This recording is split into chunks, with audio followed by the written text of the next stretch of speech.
Hi guys, मैं हूं ज़ैनुल हक और आज हम इस ईआरडी के चार्जर को टेस्ट करने वाले हैं। तो इस चार्जर से हम मैक्सिमम 1 एम्पियर की करंट ले सकते हैं 5 वोल्ट के साथ। और ये चार्जर 150 से लेके 240 वोल्ट एसी में काम करता है और 0.12 एम्पियर की करंट लेता है।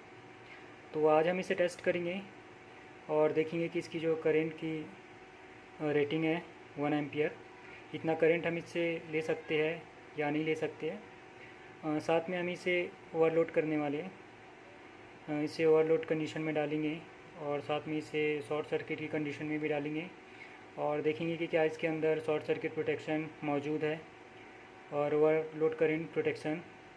और फिर उसके बाद हम इसे खोल के देखेंगे कि इसकी जो बिल्ड क्वालिटी है वो किस तरीके की है और इसके अंदर कौन कौन से कंपोनेंट इस्तेमाल किए गए हैं। तो सारी चीज़ें हम टेस्ट करने वाले हैं आज। तो इसे टेस्ट करने के लिए मैं इस टेस्ट सेट का इस्तेमाल करूँगा।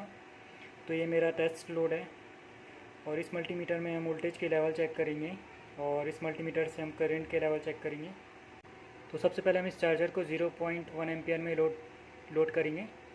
फिर देखेंगे जो आउटपुट वोल्टेज होता है वो कितना होता है और उसके बाद हम इसे 0.5 और उसके बाद 1 एम्पियर फुल लोड पे टेस्ट करेंगे। फिर इसे हम और ज़्यादा लोड करने की कोशिश करेंगे और देखेंगे कि ओवरलोड कंडीशन में किस तरीके से बिहेव करता है और उसके बाद हम इसका शॉर्ट सर्किट टेस्ट करेंगे। तो यहाँ पे आप देख सकते हैं कि 0.1 एम्पियर की करंट है और वोल्टेज 4.77 है। तो अब मैं इसे 0.5 एम्पियर के करंट में लोड करता हूँ। तो कम लोड पे जो वोल्टेज था वो कम था 4.77, लेकिन लोड बढ़ने पे जो हमारा वोल्टेज है वो बढ़ चुका है क्योंकि इसके अंदर शायद वोल्टेज को रेगुलेट करने के लिए आईसी लगी हुई है जो वोल्टेज के लेवल को कम या ज़्यादा नहीं होने देता है हमारे करंट के साथ।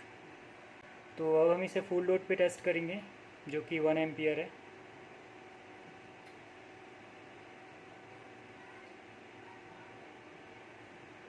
तो यहाँ पे आप देख सकते हैं कि 1 एम्पियर की करंट में भी जो वोल्टेज है वो है 4.90। जैसा कि मैंने आपको बताया इसके अंदर वोल्टेज को रेगुलेट करने के लिए कुछ फीचर लगे हुए जो वोल्टेज के लेवल को एक ही लेवल पे रखते हैं। अब हम इसे ओवरलोड करके देखते हैं कि यह 1 एम्पियर के ऊपर जाने पे जो चेंजेस आते हैं वोल्टेज में वो क्या आते हैं।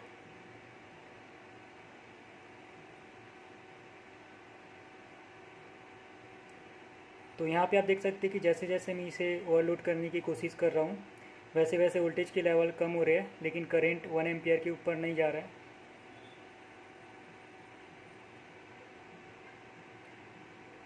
तो यहाँ पे वोल्टेज 3.48 हो चुका है, लेकिन करंट अभी भी सेम है।